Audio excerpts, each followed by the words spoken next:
एक भक्त था और वो अंधा था और उसका नाम था प्रेमचंद। मैं आप सबसे नाम पूछूंगी तो इसलिए याद रखिएगा। दो भक्त इस स्टोरी में आएंगे जिसके बारे में आपको पूछा जाएगा कि हमने क्या बताया।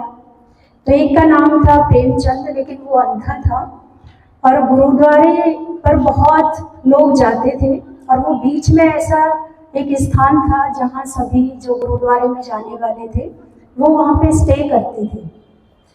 तो वो जो झोपड़ी थी वहाँ पर, वहीं पर वो गरीब अंधा रहता था। तो सबकी चर्चा सुनता रहता था कि गुरु बहुत अच्छे हैं, गुरु सबकी मनोकामना पूरी करते हैं, गुरु जैसा कोई है नहीं संसार में। तो सबके बारे में, गुरु के बारे में वो सुनते रहते थे सबके मुख से। तो उनके मन में ये आता था कि मैं कैसा दुर्भाग्यशाली हूँ, क्योंकि मेरे पास तो नेत्र नहीं है, तो मैं तो कभी गुरु के दर्शन कर ही नहीं सकता। तो बार बार जब वो देखता है कि ये सब हो रहा है और उसके अंदर की जो ऊर्जा है वो इतनी इकट्ठी होने लगी और वो चेतना उसके मस्तक पर इतनी हावी होने लगी कि उसको टिकने नहीं देती थी। और उसके मन में यही आता था कि बस काश मैं गुरु के दर्शन कर पाऊँ, मुझे थोड़ी देर के लिए वो रोशनी मिल जाए। तो बस ये एक मन में एक आग लग रही थी उसके अंदर सुन सुनकर। तो दूसरे फिर एक और गुरु थे, भक्त थे और उसका नाम था हरिचंद। तो हरिचंद बहुत गरीब था, लेकिन शरीर से स्वस्थ था, गरीब था, लेकिन वो भगवान से बहुत प्रेम करता था। तो उसके मन में इतनी श्रद्धा होती थी परमात्मा के प्रति कि उनके बिना वो कुछ नहीं करता था। सारे काम परमात्मा से ही पूछकर उसको करना है।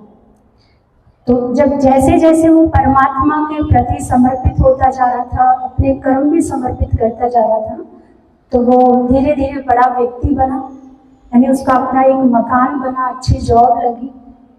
अब वो नए मकान में जाना नहीं चाहता था क्योंकि वो गुरु से चाहता था कि गुरु जी वहाँ पर एक बार आए तभी मैं उस घर में जाऊँगा।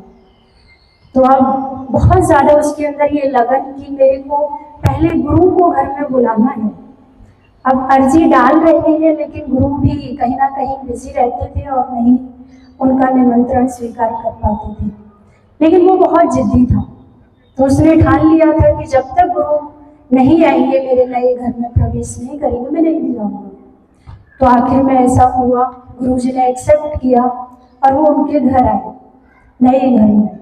तो नए घर में उस टाइम पे गर्मी बहुत ज़्यादा थी।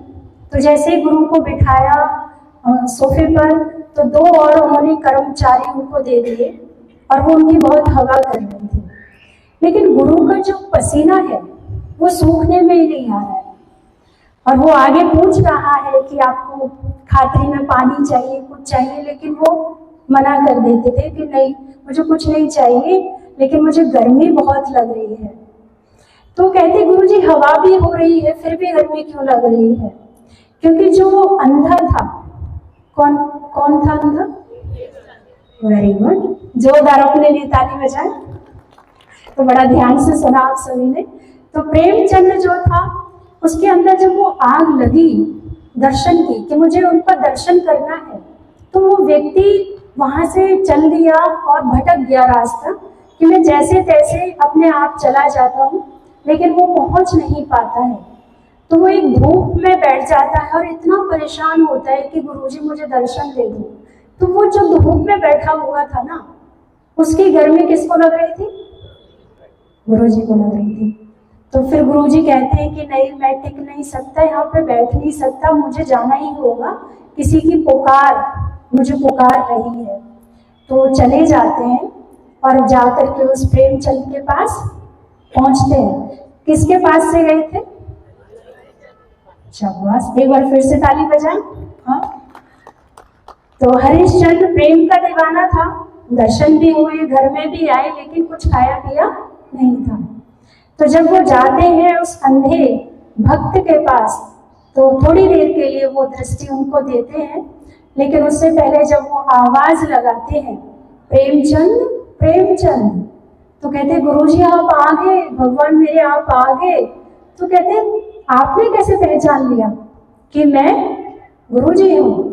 तो उन्होंने कहा क्योंकि इतना प्यार से आज तक किसी ने मुझे बुलाया ही नहीं है। तो गुरु का जो रहम भाव है, जो प्यार है, एक भक्त पहचान लेता है। तो जैसे ही वो पहचान लेते हैं फिर कहते हैं कि थोड़ी देर के लिए मुझे आपके दर्शन करने हैं। तो दृष्टि उसको प्राप्त होती है और वो गुरु का दर्शन करते हैं। अब वापस वो कहता है कि गुरुजी मैंने दर्शन कर लिए, मेरी तृप्ति हो गई, अब वापस मेरी आंखें मुझे दे दो, मैं फिर से अंधा हो जाता हूँ, यानी मुझे आंखें नहीं चाहिए। तो कहते क्यों? वो इसलिए क्योंकि जो ये दर्शन मैंने किए हैं ना, ये जो आपकी आभा है, ये कब से मैं तरस रहा था और इसको मैं अब दर्शन को फीका नहीं करना चाहता, अपने मन को मलिन नहीं करना चाहता, क्योंकि अगर मुझे आंखें मिल गई तो इस संसार की चकाचौंध में ये सब आपका दर्शन फीका हो जाएगा और जो साज मेरे हृदय में अब जो गूंजेगा आपको लेकर के, वो अलग ही मेरा जीवन कटेगा। तो इसलिए मैं चाहता हूं कि मैं वापस अंधा हो जाऊं, मुझे बस थोड़ी देर के लिए ही चाहिए था। तो भगवान फिर एक बार कहते हैं कि देखो, है ना, गुरु जी के रूप में ही भगवान थे कि देखो मैं अब आंखें तो वापस नहीं ले सकता, एक बार जो वरदान दे दिया वो तो अब दे दिया। रही तुझे अगर चिंता है ना इस बात की कि हृदय में मैं सदैव बना रहूं, बरसता रहूं, आपको वो बरसात महसूस करते रहो, वो गुणों की, वो शक्तियों की, वो तेज तुम हर वक्त अपनी दृष्टि में देखते रहो, तो आज मैं तुझे ये भी वरदान देता हूँ, कभी भी तेरा मन संसार की चकाचौंध में तुम्हारी ये आंखें डूबेंगी नहीं। तो एक बार जोरदार ताली बजाएंगे प्रेमचंद के लिए। तो आज के डेट में ऐसा भक्त भाव हम सबको चाहिए ना, लेकिन आज हमारी सच्ची भक्ति नहीं है। हर साल शिवरात्रि पर हम चेक पे चेक साइन करते जा रहे हैं, लेकिन हमारे बाउंस होते जा रहे हैं चेक। आपको पता है चेक बाउंस कब होता है? जब बैलेंस नहीं होता है। तो अर्जी डालने में तो कोई कमी नहीं है शिवरात्रि पर, जो आप हर साल अक धतूरा बेलपत्र आदि चढ़ाते हैं, लेकिन चेक बाउंस हो रहे हैं, यानी हमारी अर्जी लग नहीं रही है। आज हम भक्ति कर रहे हैं, लेकिन भक्ति का वो फल हमें क्यों नहीं मिल रहा है? क्योंकि चेक इसलिए बाउंस हो रहे हैं, दो चीजें हमारे अंदर बहुत ज्यादा आ चुकी हैं, जिसकी वजह से जो भी हम पुण्य कर्म करते हैं, हमारी जो एक कर्मों की बैलेंस शीट होनी चाहिए, बननी चाहिए, वो नहीं बन पा रही है। तो वो दो कारण क्या है? एक तो निंदा, ईर्ष्या हम सबके अंदर इतनी ज्यादा भर गई है कि हम अगर किसी सत्संग में गए हैं, मंदिर में गए हैं, 2 घंटा सत्संग करने के बाद चाय पकौड़े जब खाने की बात आती है तो सारा सत्संग वहीं बह जाता है, चाय पीते पीते निंदा कर ही देते हैं। जेलसी किसी को भी देख करके हो ही जाती है। तो जब तक हम अपनी ये ईर्ष्या की भावना को खत्म नहीं करेंगे, हमारी वो अर्जी वो कैसे लगेगी? तो आज आप सभी ये संकल्प करते हैं कि हम अपनी जेलसी पे काम करेंगे, और इसका काम करने का एक तरीका है, जिससे जेलसी होती है उससे बात करना बंद ना करें, उसी से जाकर के बात करें। जितना आप बात करेंगे सामने वाले से, उतना आपकी जेलसी कम होती है। दूसरा, ये प्रतिज्ञा करें कि इस व्यक्ति की पीठ पीछे भी मुझे बुराई नहीं करनी, इसका नाम आना नहीं चाहिए। तो करेंगे ये सभी प्रॉमिस, क्योंकि यही अकधतूरा है, यही अकधतूरा आध्यात्मिक भाषा में अगर देखें तो यही हमको चढ़ाना है। दूसरा, अगर आप कहीं जर्नी पर जा रहे हैं, बहुत लंबी एक जर्नी है आपकी, आपको लगता है कि 2 दिन में पहुंचने वाले हैं, तो टिकट लेंगे या नहीं लेंगे? लेंगे। अगर बिना टिकट के आप बैठ गए तो जर्नी कैसी होगी? कितनी भय वाली। जब भी काला कोट वाला आएगा तो डर भय होगा ना। और जो व्यक्ति टिकट लेकर के बैठता है उसको कोई भय नहीं होता, वो अपनी जर्नी को कितना एंजॉय करता है। तो पुण्य की टिकट अगर हमें कटवानी है तो अपने ईगो को छोड़ना है।